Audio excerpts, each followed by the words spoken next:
Welcome to the Stories Told podcast. This is episode 134, a series of silly skits. This is the Stories Told podcast. Two authors talking about stories in movies, TV, and of course, books. I'm Michael Grayford. I write action-adventure stories in fantasy and sci-fi worlds, sometimes for younger readers and sometimes for adults. And I try to always inject at least a little bit of humor. And I am author E.W. Barnes, and I write action-adventure, time travel novels, and space opera science fiction. Thousands of years, thousands of worlds. But be forewarned, beyond here, there will be spoilers. Are you ready for the adventure? Let's begin. Welcome back to the Stories Told podcast. I'm author E.W. Barnes, and with me is author Michael Grayford. And today we're talking about the story told in the 1981 movie Time Bandits. How are you doing today, Mike? I am doing great. How are you?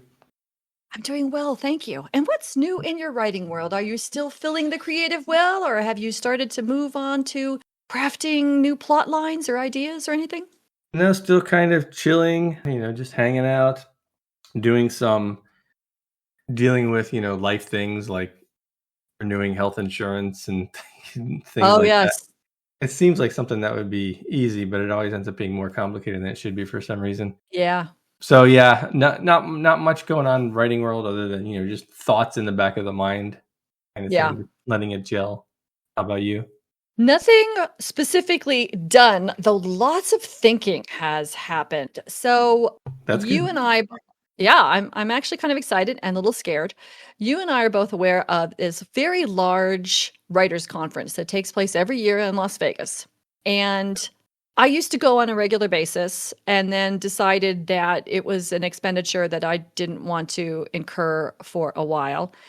And the conference has evolved from sort of a intimate group of indie authors to a much more broad in scope conference that brings in a lot of people from all over the place doing a lot of different things. It kind of shows how indie authors have evolved from sort of a more intimate kind of cottage industry, if that's the right word, to a much more national force of creators in the publishing world, which is very cool. Yeah. And so this conference, as it has evolved, has started bringing in keynote speakers. And the next year's keynote speaker is Andy Weir. And I'm like very excited about that. So I'm trying to figure out a way to see if I can financially make this work. My experience with this conference, as a matter of fact, you and I met at this conference. Yeah.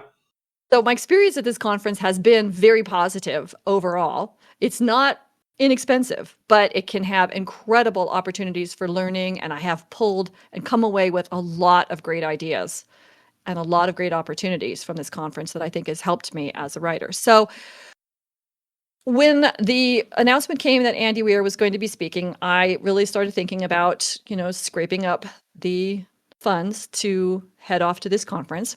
But in addition, this conference not only has great opportunities for learning as a writer, I think both craft. Do they still do craft stuff? I know that there's a lot of business content, which is excellent. Are they still doing craft content? Do you know? I don't know. Yeah, I don't either. Perhaps there's craft content. The business content is always fantastic. So, it's a valuable use of time regardless. But there's also at the end of the conference a book signing day and a book selling day where authors get to set up their wares and readers get to come and meet the authors and buy the books and get the books signed in person. And I've done that and it's fun. But I'm wondering if I should do it again this year since I'm already going to be there. And if I do it, I'm going to need a finished space opera series. I can't go and not have that series be finished. I've got 200. You're saying I can? No, I can't. Not look myself in the mirror. I have 250,000 words already written in that series. I've got 2.5 books left. I've got to be able to finish that in a year. It's next November. That gives me 12 months to finish this series. Yeah, so that's a good goal to shoot for. Yeah, that's what I'm thinking too. So I've been thinking about how I'm going to do this. And some of the life issues that I have been sort of managing have eased up a bit and are not as pressing. And it looks like I may have all of January to work. So I'm hoping, and I'm not going to press myself too hard because when I do, then I get sick or something happens and then I'm really frustrated. But I'm hoping to that I can just gently slide into January and start pounding away on that series and then set myself up to continue to pound away on that series so that it's published and ready to go. And I want it published even before I go to the conference. But then I have all these Yeah, books ready to go to be able to sell at that conference. That's kind of where I am right now. Is it sounds like a crazy? good plan to me. Okay, not crazy. Woo!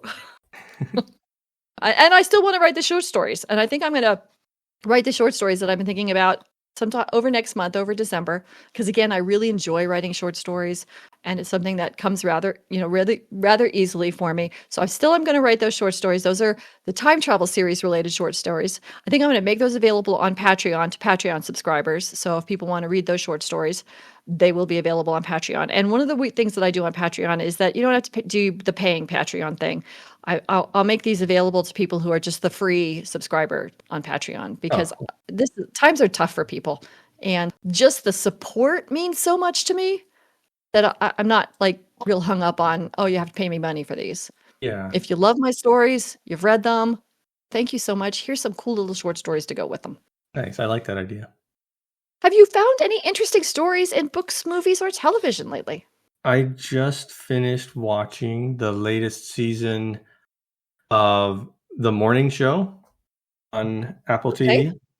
I think it's Oh, that's season the one with the. I've seen the ads for it. It looks intense. with Reese Witherspoon and Jennifer Yeah. Aniston. You know, I have to say, whoever's in charge of the entertainment division at Apple TV is doing a great job because Yeah. so many of their TV shows are really good, like a step above everybody else, I think. And we've talked about some of them before on here, especially Foundation, we really like. But the morning show as well, it's not fantasy or sci-fi in any way. It's, very like sort of real world drama. I think I've mentioned it before on a previous episode, and I liked the first three seasons a lot, but this season was phenomenal. It really grabbed me from the first episode and kept a level of tension and pacing and drama throughout, and just had a fantastic finale. So yeah, I'm really impressed with the work that they're doing over there, and yeah, I hope they're able to continue, not just on the morning show, but on the whole slate of Apple TV shows. I think they're doing a great job. Awesome. I'm so glad you're enjoying that. Yeah. How about you? Have you found anything interesting or cool? We're still working through book 5 of the Stormlight Archive. So far, it's very good. I'm very much enjoying it. We finished watching season 4 of The Witcher. Oh, what did you think? Long pause. All right then. I have realized as I was watching this season, I'm a big Yennefer fan. That's one of the characters. And I watch it to watch Yennefer. I think she's a great character. I love her arc. I think it's been really cool. And I'm going to keep watching it for Yennefer. Okay. And there's a 5th season, and that's the last season. But let's just put it this way. I am not going to suggest that we watch it for the podcast. And I'm going to say that I'm disappointed in the writing because, yeah, I've made jokes about the gore and the incredibly explicit sex scenes. But I'm sorry. It's probably I should rephrase that. It's explicit to me. It's probably not explicit to the rest of the world, but it feels explicit to me.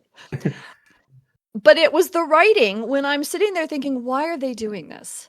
And like there was an episode that was so good and so exciting.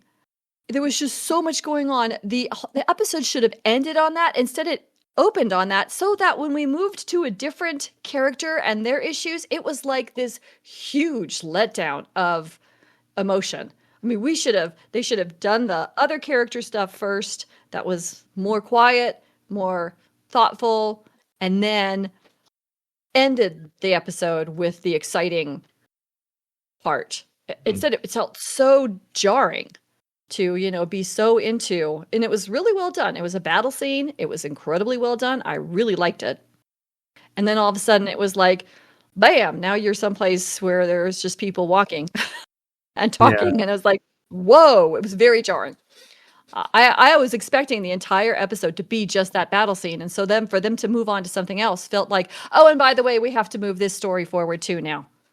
Yeah. It was just very strange, very, very strange. And the writing, I think we've talked about this before. The writing for the series has been a little quirky throughout. The first season was jumped back and forth between times, but didn't communicate that to the watcher. So anybody who wasn't familiar with the story as the original source material had no idea what was going on. That part was very confusing. Yeah, that was just a straight up poor decision in my mind.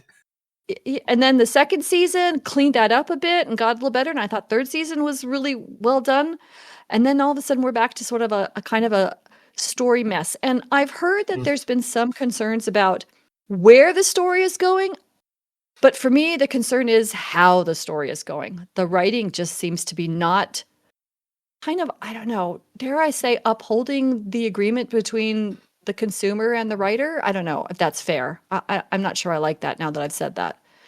But just sort of like, what are you trying to accomplish here? Because it's not really clear. Yeah. And what I think you're trying to accomplish is not going well, I guess is the best way to say it. Yeah. Well, that's too bad. But like I said, I'm going to watch season 5. I have to finish the story, and I want to see what happens to Yennefer. So, well, maybe it'll come together well in the 5th season. Yeah, that would be really cool. That would be really, really cool if they did that. So that's pretty much it. Those two things are pretty much, plus, of course, the movie we're going to talk about today. Yes. Are you ready to talk about Time Bandits? Yes, I am. Okay. Today we're talking about the story told in the 1981 movie Time Bandits, and I'm going to read the overview summary that comes up on Google when you type in Time Bandits. Young history buff Kevin can scarcely believe it when 6 dwarfs emerge from his closet one night. Former employees of the Supreme Being, they've purloined a map charting all of the holes in the fabric of time and are using it to steal treasures from different historical eras. Taking Kevin with them, they vicariously drop in on Napoleon, Robin Hood, and King Agamemnon before the Supreme Being catches up with them. Did you enjoy this movie? Yeah, I had never seen this movie before. I didn't see it when it came out or since. This is my first time watching it.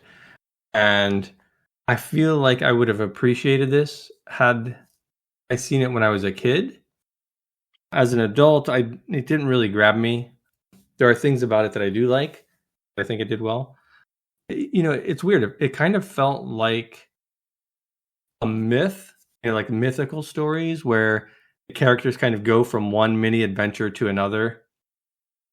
They meet these interesting characters along the way, but it's not like not like a smooth story, if that makes sense. It almost felt like it was a series of skits or something, right? Yeah. Like, we're going here, and now we're going to do this little skit in this location, and then we're going here and doing this little skit in this. I don't know. I just had this kind of feeling, and it reminded me kind of like of ancient myths. They kind of have some of that too.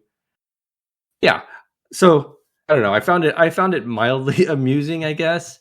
It didn't really grab me as much as I'd hoped. I didn't find it as humorous as I'd hoped.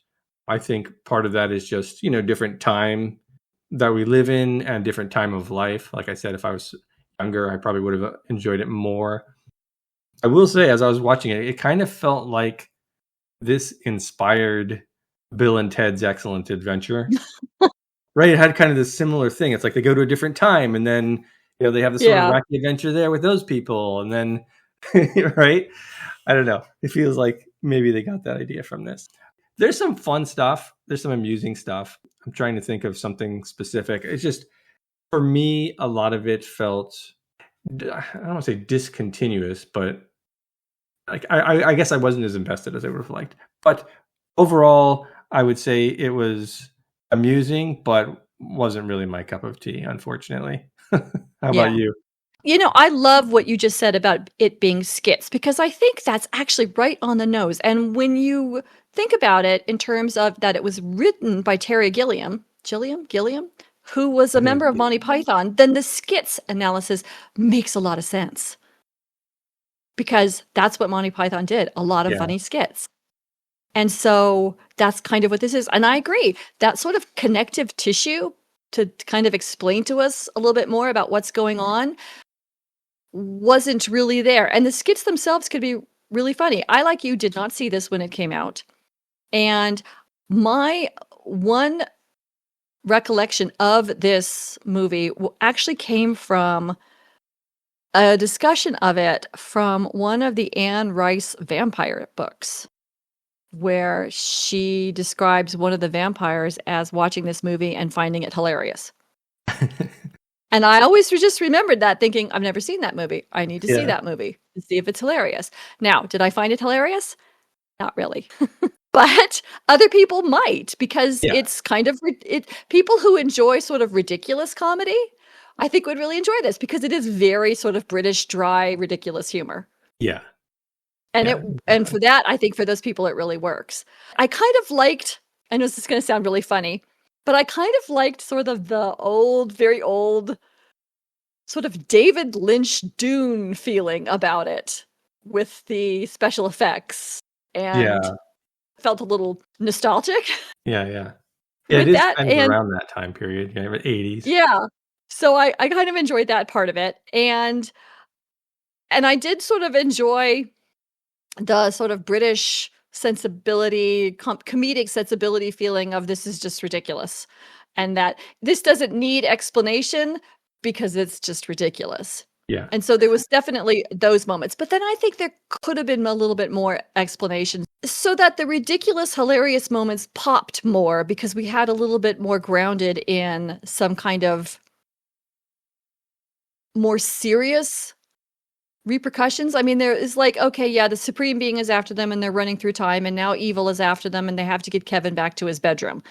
That was sort of implied there, but I think if there'd been some conversation about that, just a little bit, just to sort of ground us a bit, then the ridiculous would have been like these pops, and I think more standing out and maybe even funnier, if that makes any sense. Like there's this ongoing gag with Shelley Duvall.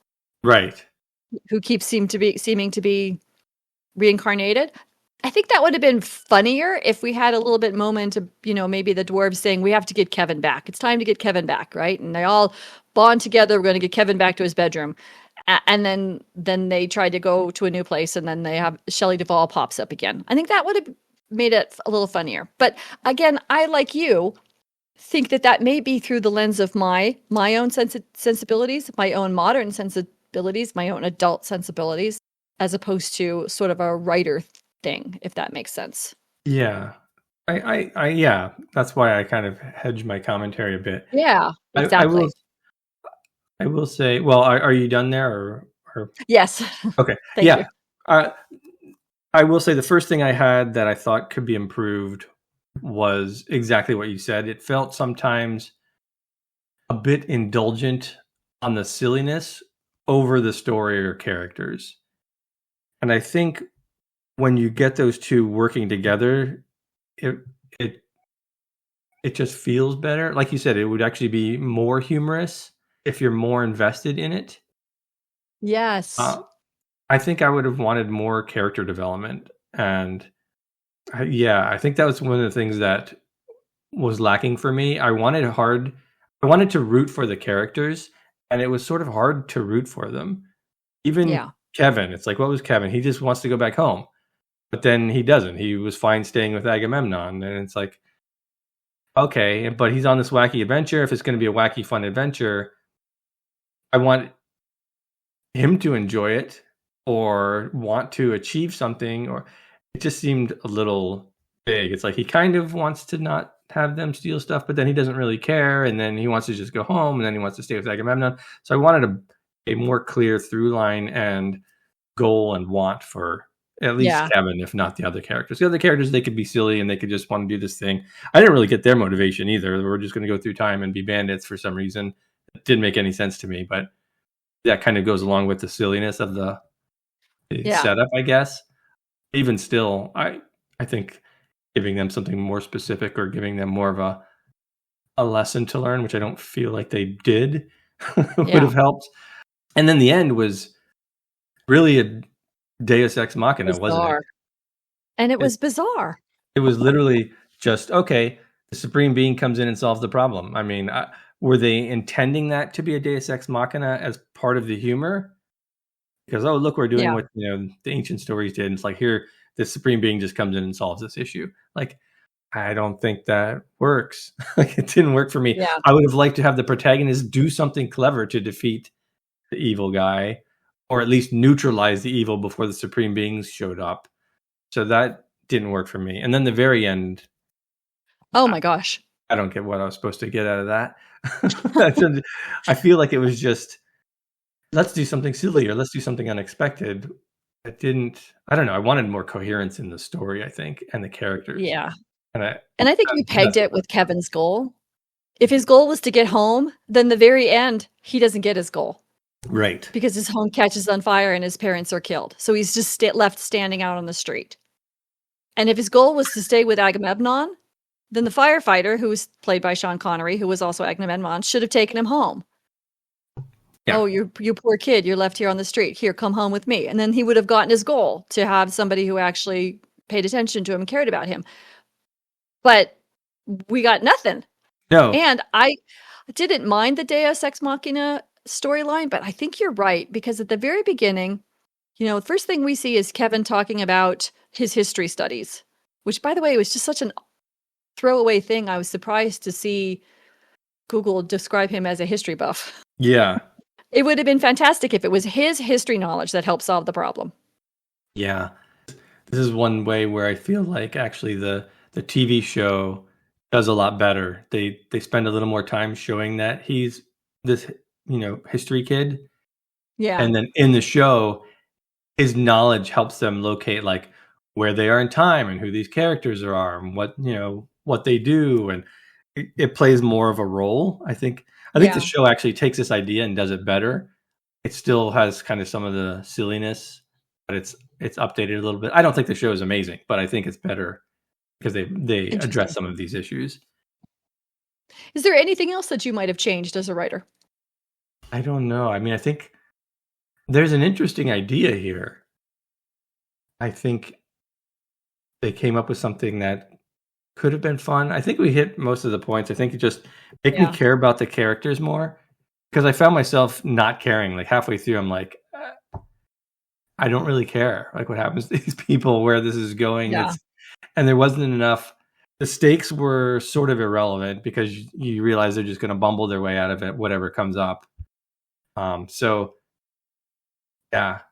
I think I needed more character development, more goals, more setup of, what the stakes are going to be if they fail. Like, oh, we want to get Kevin back home, right? Yeah. But then when you make it where he's fine staying with Agamemnon, you've completely destroyed the stakes of the story. Yeah. Now he gets home and it's like, okay, is that what he wanted? Like, and then he gets there and his parents are killed and that's supposed to be funny. It's just like a lot of weird decisions like that. So I think it needed a better, for me anyway. I mean, this is all just for me because everybody has different sensibilities with humor. But for me, I wanted more character development and specificity and setup and payoff. Did you find any themes in this movie? I mean, this is I think we've been pointing to one of the problems. Like, what is the theme of this story? When your character has goals or wants or doesn't, and they may or may not get met, it muddles everything.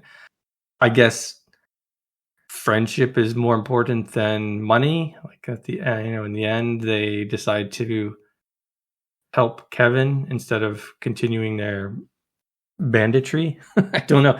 Another theme might be don't meddle with forces beyond your understanding or control. Could be one. What did you find here? I got loyalty to friends, because while it was quirky loyalty, there was loyalty amongst all these friends, including Kevin. Yeah, I think ultimately they accept Kevin into their group, right? Yeah. Yeah. And how about anything you take away from this story? For me, I want a character goal that will invest me into the story. So that's my takeaway, is giving the character something they really want that makes the reader or the viewer, invested in their story. Yeah, I agree.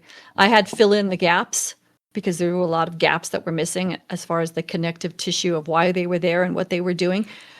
But I think that your takeaway says it better about giving Kevin a goal and then having the story be working towards that goal, even amidst all the silly skits. Thank you for joining us as we talked about the movie Time Bandits. Huge thanks to our Patreon supporters and all our listeners. Your support, even through a simple like or share, means the world to us.